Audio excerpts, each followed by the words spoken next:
வணங்கிட்டா கடைசி பெஞ்சில் அவங்க தான் இருப்பாங்க. இன்றைக்கு அல்லாஹு ரப்புல் ஆலமீன் எல்லாரையும் விட முன் பெஞ்சில் அவர் என்ன செஞ்சுக்கிறான், வைத்திருக்கிறான். இறுதி பெஞ்சில் அவர் தான் இருப்பார். எப்பையும் சீண்டிக்கணும் இந்த மாதிரி வேலைகள் தான் இருப்பார். நான் எவ்வளவு துடினம் செஞ்சால் அந்த துடினம் இப்போ நான் நினச்சி பார்க்குறேன். அந்த மாதிரியான வேலைகள் பொறுக்க முடியாத மாதிரி சின்ன பிள்ளைகள் சில துடினம் இருக்குதே, நம்ம பொறுக்க முடியாத வேலைகள் செய்யுண்டு. ஆனால் அதான் நம்ம அந்த அளவுக்கு எடுக்கக்கூடாது. பள்ளியில் இப்போ இன்றைக்கு பார்க்குறோம் சின்ன பிள்ளைய, அந்த சின்ன பிள்ளையோட லெவலில் நம்ம என்ன செய்யணும், ஹேண்டில் பண்ணணும். அது பெரிய லெவலுக்கு என்ன உங்களுக்கு அறிவில்லையா பள்ளியாண்டு, அப்படியே அந்த பிள்ளைக்கு தெரியாது. அது அந்த மாதிரி தான் நம்ம ஹேண்டில் பண்ணணும் எல்லா விஷயத்துலையும். ஆனால் நம்மளுக்கு என்ன செய்யும், அது ஒரு பெரிய ஒரு பிரச்சனையாக இருக்குது நம்மளோட சிந்தனைக்கு. அந்த மாதிரி நேரத்தில் பொறுமையாக இருக்கிறது பெரிய சபர்.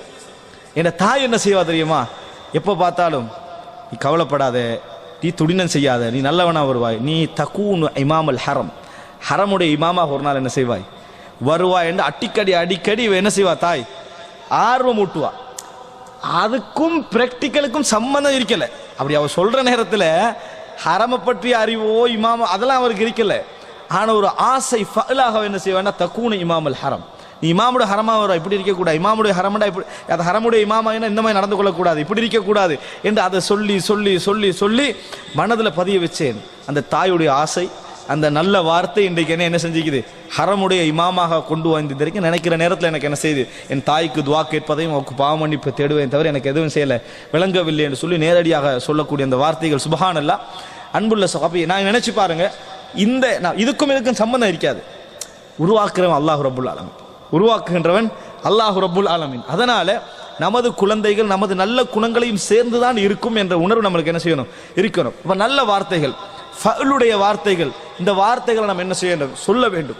அன்புள்ள சகோதரர்களே, நான் இமாம்களுடைய வரலாற்றிலிருந்து இந்த பகுதி தான் மிக முக்கியம். தஅவீத், குழந்தைகளை நல்ல விஷயத்துக்கு பழக்குதல் என்ற பகுதியும், தஅவீத் எங்களை கொண்டு நல்ல விஷயத்துக்கு பழக்குதல், முன்மாதிரியாக நிக்கல் என்ற பகுதியும், குழந்தைகளுடைய அந்த உள்ளத்தில் அவர்களுடைய இன்றைய சின்ன பிள்ளைகளான செயல்பாடுகளை வைத்து தீர்ப்பு சொல்லாமல் அவர்களுக்கு நேரடியான நல்லெண்ணங்களை உருவாக்குகின்ற பழக்கங்கள் மிக்குது. இது ரெண்டு கவனப்படுங்க. இவ்வளவுதான் மிக முக்கியமான அம்சம். நீங்கள் முன்மாதிரி மிக்கவர்களை அவர்களுக்கு உருவாக்குவதும், இரண்டாவது அவர்களுடைய செயல்பாடுகளை வைத்து அவருடைய எதிர்காலத்தை அவர்களுக்கு தவறாக சொல்லிக் கொடுக்காமல் இருப்பது மிக முக்கியமான அம்சம் சகோதரர்களே. இதுல பாருங்க, நான் கடந்த காலத்தில் பார்க்கிறோம், இமாம்களுடைய இவ்வளோ பெரிய இமாம்கள் நம்ம கேள்விப்பட்டிருக்கிறோம், ஹதீஸ்களை விற்பனர்கள், மிகப்பெரிய மகாபெரிய அறிஞர்கள் அப்படியெல்லாம் நம்ம கேள்விப்பட்டிருக்கிறோம். அவங்களோட வாழ்க்கையில அவர்கள் பெரிய கவனம் எடுத்த சில விஷயங்கள் இருக்கின்றன. உதாரணமாக இமாம் இப்னுல் ஜௌசி ரஹிமஹுல்லா, இப்னுல் கையிம் ஜௌசி அல்ல, இப்னுல் ஜௌசி ரஹிமஹுல்லா, அவருடைய வரலாறு அற்புதமான வரலாறு.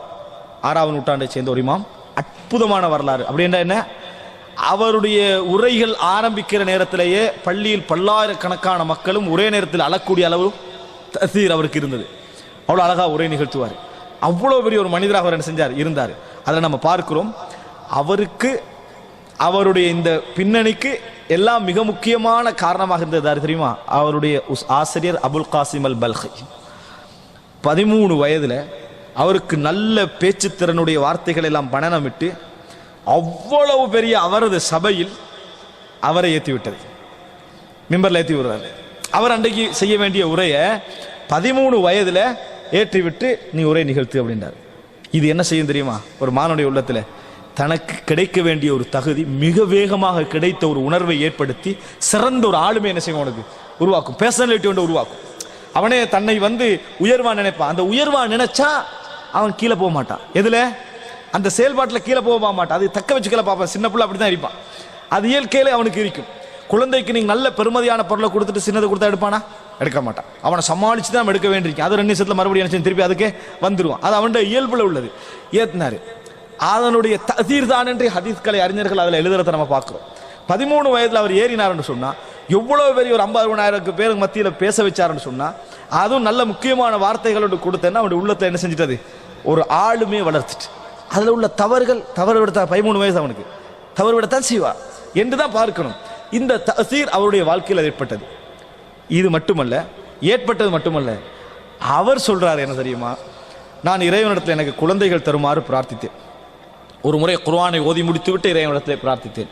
அல்லாஹ் எனக்கு 10 குழந்தைகளை அல்லாஹ் தஆலா எனக்கு என்ன செய்தான், தந்தான். 5 ஆண் குழந்தைகள், 5 பெண் குழந்தைகள். இமாம் இப்னுல் ஜௌசியுடைய வரலாறு. அவரே சொல்றாரு, 5 ஆண் குழந்தைகள், 5 பெண் குழந்தைகள். பெண் குழந்தைகள்ல 2 பெண் குழந்தைகள் மரணித்து விட்டன. ஆண் குழந்தைகள்ல 4 ஆண் குழந்தைகள் மரணித்து விட்டன. ஒரே ஒரு ஆண் குழந்தை மட்டும்தான் எனக்கு என்ன செஞ்சார், என்ஜினியர் அபுல் காசிம் என்ற ஒரு ஆண் குழந்தை எனக்கு என்ஜினியர் புனை பேராக வச்சார். அபுல் காசிம் என்ற ஆண் குழந்தை, அவர் பெரியவர், அது பிற பிற்காலத்தை பெரியவர் ஆகிட்டு அதை வச்சு அபுல் காசிம் அவர் சொல்றார், அபுல் காசிம் என்ற ஆண் குழந்தை. ஆனால் அந்த குழந்தை வந்து படிக்கணும், என்னை மாதிரி நான் உருவாகணும் என்பதற்காக வேண்டி அவருக்கு நிறைய சூழல்களை நான் செஞ்சு கொடுத்து படிக்க வச்சேன். ஆனால் கொஞ்சம் காலத்தில் நான் சோர்வை அவருடைய வாழ்க்கையில் கண்டேன். சோர்வை என்ன செய்தேன் கண்டேன். கொஞ்சம் அறிவை விட்டு தூரமாகிறத நான் என்ன செய்தேன் கண்டேன். அதன் காரணமாக பாருங்க, ஒரு அறிஞராக இருந்து கொண்டு சமூகத்தை எல்லாம் பார்த்தவர் குழந்தை, ஒரே ஒரு ஆண் குழந்தை எப்படி உருவாக்குறது என்பதில் எவ்வளோ கவனம் எடுத்துக்கிறாரு நான் பார்த்தேன். சோர்வாக இருக்கிறாரு. அதனால நான் இந்த நூலை அவருக்காக எழுதினேன் அப்படி என்றார். லஃப்தத்துல் கபீத் ஃபீ நசீஹத்தில் வலத். அந்த நூல் லஃப்தத்துல் கபீத், ஒரு ஈரல் குலையின் அசைவு. அவர் எழுதினார் எப்படி தெரியுமா? அந்த அந்த அதாவது அந்த நூலுடைய தலைப்பிரிக்கு தானே உள்ளத்தை தாக்கும். லஃப்தத்துல் கபீத், அவருடைய உணர்வு அவர் என்ன செய்யறாரு அப்படியே பதிவு செய்யறாரு. ஏண்டா இவ்வளவு பெரியவராக இருந்து போட்டு எனக்கு குழந்தை அப்படி வரலையே அப்படின்ற ஒரு ஆதங்கம் அவங்கள்ட்ட இருந்து. லஃப்தத்துல் கபீத் ஃபீ நசீஹத்தில் வலத், ஒரு அதாவது வலதுக்கான உபதேசம். லஃப்தத்துல் கபீத், ஒரு ஈரக்குலையின் அசைவு அப்படின்னு எழுதினார். ஒரு நசீஹான், அந்த நூல் அழகான நூல். அந்த நூல் தமிழில் வர வேண்டும்.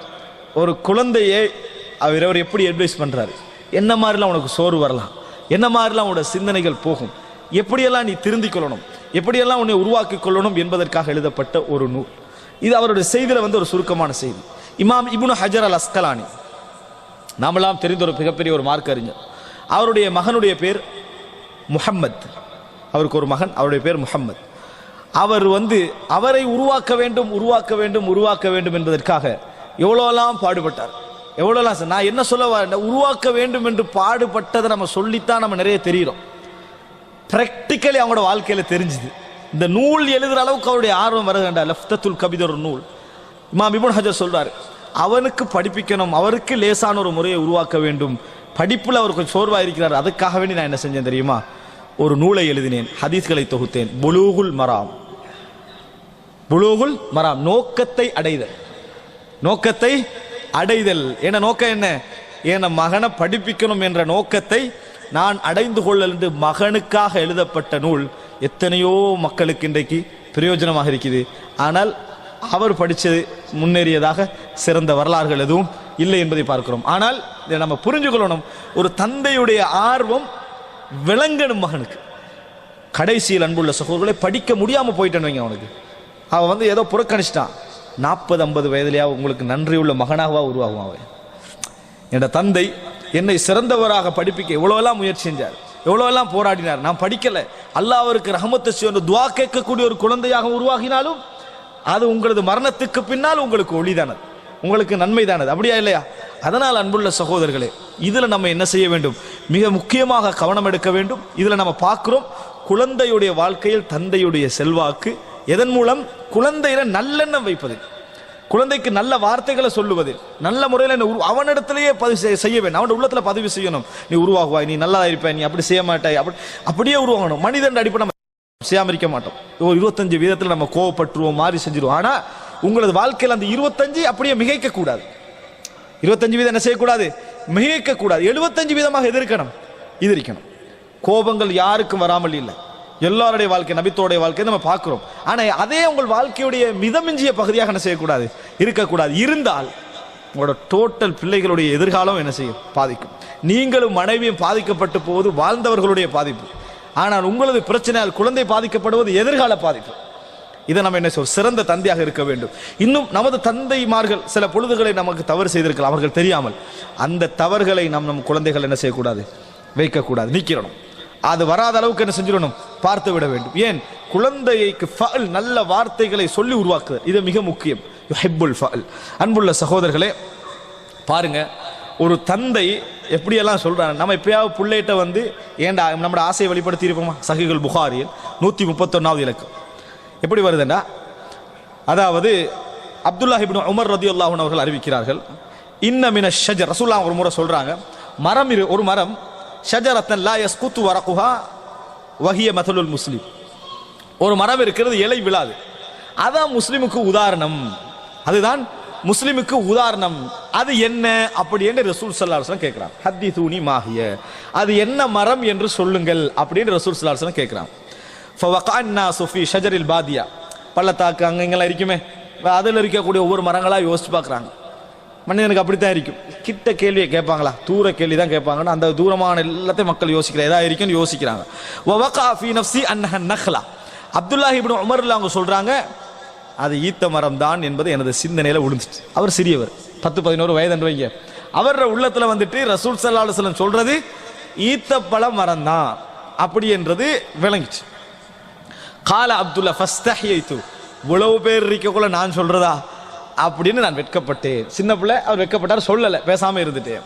ஃபகாலு யா ரசூலுல்லாஹ் அக்பிர்னா பிஹா, அப்போ அவங்க கேட்க அல்லாஹ்வின் தூதரே சொல்லுங்க அந்த மரம் என்னன்னு சொல்லுங்க. ஃபகால ரசூலுல்லாஹி ஸல்லல்லாஹு அலைஹி வஸல்லம், ரசூல் ஸல்லல்லாஹு அலைஹி வஸல்லம் சொன்னார்கள், ஹியன் நஹ்லா, அதான் ஈத்த மரம் அப்படின்னா, அதுதான் ஈத்த மரம் அப்படின்னு ரசூலுல்லாஹி ஸல்லல்லாஹு அலைஹி வஸல்லம் அவர்கள் சொன்னார்கள். கால அப்துல்லா சொல்றாரு, நான் வீட்டுக்கு போய், அப்துல்லா இப்னு உமர் சொல்றாங்க, வீட்டுக்கு போய் ஃபஹத்தத்து அபி பிமா வகா ஃபீ நஃப்ஸி, எனக்கு அது ஈத்த மரம் தெரியும், ஆனால் நான் சொல்லலை, நான் வெட்கப்பட்டேன் என்று எனது வாப்பாவிடம் சொன்னேன். வாப்பா யாரு? உமர் இப்னுல் ஹத்தாப் ரலியல்லாஹு அன்ஹு, அவரிடத்தில் சொன்னேன். ஃபகால், இதான் மிக முக்கியம், தந்தைமார்களுடைய பலகீனங்கள் பிள்ளைகள்கிட்ட நம்முடைய ஆசையை வெளிப்படுத்துறது இல்லை, விளங்கிட்டா அப்படி அப்படியே நின்றுறது, நம்மளுக்கு அப்படி ஒன்றும் இல்லாத மாதிரியும் அப்படியே நின்றுறது. ஆனால் அப்துல்லாஹ் உமர் அல்லாஹ் அவங்க சொல்றாங்க, எப்படி தெரியுமா? ஃபகால லி அன் தகூன குல்தஹா அஹப்பு இலைய மின் ஐ யகூன லி கதா வ கதா, மகனே நீ சொல்லி இருக்கலாமே, நீ இது சொல்லி இருந்தா எனக்கு இவ்வளவு பொருளாதாரம் கிடைக்கிறதை விட நான் சந்தோஷப்பட்டிருப்பேன், ஏன் சொல்லல அப்படின்னு கேட்கிறான் உமர் இப்னு கத்தாப் ரலியல்லாஹு அன்ஹு. அன்புள்ள சகோதரர்களே, உமர் யாரு, எப்படி இறங்கி பேசுறாரு, சொல்லி இருக்கலாமே, உங்களுக்கு சொல்லி இருந்தா எனக்கு பொருளாதார பட்டியல் சொல்ற, அப்படி இது எல்லாம் இருக்கிறதை விட எனக்கு அதான் மிகவும் விருப்பம். ஏன்? எனது மகன் நபியருடைய சபையில் நபியருடைய கேள்விக்கு பதில் சொன்னார். அந்த மஹப்பத், அந்த விருப்பம், அந்த ஆசை எனக்கு எவ்வளவு இருக்கும், ஏன் சொல்லவில்லை என்றது போல என்ன செய்தார், எனது தந்தை என்னிடத்தில் சொன்னார்னு அப்துல்லாஹ் இப்னு உமர் ரலியல்லாஹு அன்ஹு அவர்கள் வளர்ந்த பின்னால் சொல்லி காட்டுகிறார்கள். சுப்ஹானல்லாஹ், எப்ப சொல்றாரு இதை? வளர்ந்த பின்னால் சொல்லி காட்டுகிறார். தஸீர், நம்ம இன்றைக்கு சொல்றதெல்லாம் குழந்தைகளுக்கு மறக்கக்கூடிய விஷயங்கள் அல்ல. எனது 7 வயது நம்ம சொல்லலையா, நமது 6 வயது நம்ம சொல்லலையா, அதே மாதிரி நமது குழந்தைகளுடைய வாழ்க்கையில் நம்ம கையை பிடித்து அழைத்து கொண்டு மார்க்க உரைகளுடைய இடங்களுக்கு போய் அவர்களுடைய உரைகள் கேட்க வைத்து அதில் அவர்களது சிரமங்களை சுமந்து நீங்கள் ஒவ்வொரு நேரம் செஞ்சீங்கன்னு, இன்றைக்கு அது அவர்களுக்கு விளையாட்டு.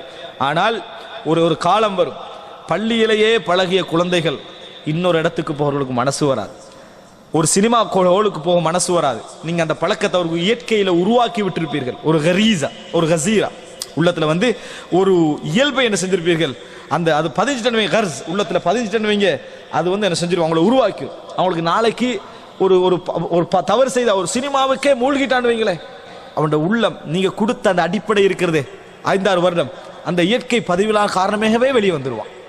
அதால வெளியே வந்து எப்படி இருந்தேன், என்ன வாப்பேனை எப்படி வளர்த்தார், எப்படி இருக்கலாமா என்ற சிந்தனை அவனுக்கு போதும், அவனுக்கு உபதேசம் செய்து வெளியே கொண்டு வருவதற்கு. இது அன்புள்ள சகோதரர்களை மிக பிரதானமான பகுதி. குழந்தைகள் விஷயத்தில் நீங்க நல்ல எண்ணங்களை உருவாக்கு. இன்னொரு செய்தியை பாருங்கள், சஹீஹுல் புகாரியில் 4302வது இலக்கம், 4302வது இலக்கம், தந்தையுடைய செல்வாக்கு குழந்தையில் எப்படி அமையும் என்பதை புரிந்து கொள்வதற்காக.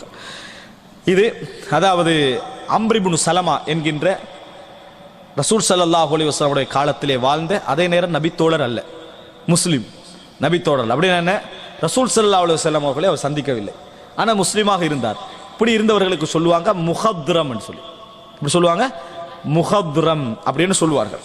இந்த முஹத்ரமாக தாபிஐ சஹாபி நம்மளுக்கு தெரியும், நபியோட வார்த்தை வாழ்ந்து முஸ்லீமாக இருந்து நபியோட சந்திக்காட்டி அவரை முஹத்ரம் அப்படின்னு சொல்லுவாங்க.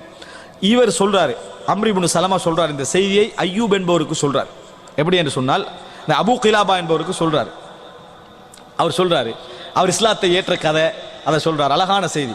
குன்னா பிமா இன் மமர்ரன் நாஸ், ஒரு நீர்நிலைகள் உள்ள மக்கள் எல்லாம் வந்து போகக்கூடிய ஒரு நீர்நிலையில் உள்ள இடத்துல நம்ம வாழ்ந்து வந்தோம். ஒருத்தர் மக்கள் அந்த பகுதியால் போவார்கள், அங்கே நீர்நிலைக்கு அப்படி இருந்தால் என்ன செய்யும், மக்கள் அங்கே வந்து குடிச்சிட்டு போவாங்க. வகான யமுர்ரு பினர் ருக்பானு ஃபனஸ்அலுஹும், அம்ர் இப்னு சலமா சொல்றாரு, எங்களுக்கு பக்கத்தால பிரயாணிகள் போய்கொண்டிருப்பார்கள், நாங்கள் கேட்போம். அப்போதான் இஸ்லாம் புதுசாக மக்களை பரவிட்டு வருது. மாலின்னாஸ் மாலின்னாஸ், என்ன மக்களுக்கு என்ன நடந்தது, என்ன மாற்றம், என்ன மக்களை பிரச்சனை, என்ன தடுமாற்றம், ஏன்னா சிலர் தொழுறவங்களா இருக்கிற மாறியெல்லாம் நடக்குது. இப்போ ஏற்கனவே அந்த வளமை இல்லையே என்னன்னு கேட்குறாங்க. இப்போ மஹாதர் ரஜுல், என்ன அவர் யார், அவர் என்ன சொல்றாரு அப்படி என்ன நேரத்தை அவர்கள் சொல்லுவார்கள், ஃபயகூலூன யஸ்உமு அன்னல்லாஹ அர்ஸலஹு அவ்ஹா இலைஹி அவ்ஹல்லாஹு பிகதா, என்ன அல்லாஹு தாலா வந்து என்னது வகை அறிவிச்சேன்னு அவர் சொல்றாரு. அல்லாஹு தாலா அவரை நபியா அனுப்பினு அவர் சொல்றாரு. இன்னும்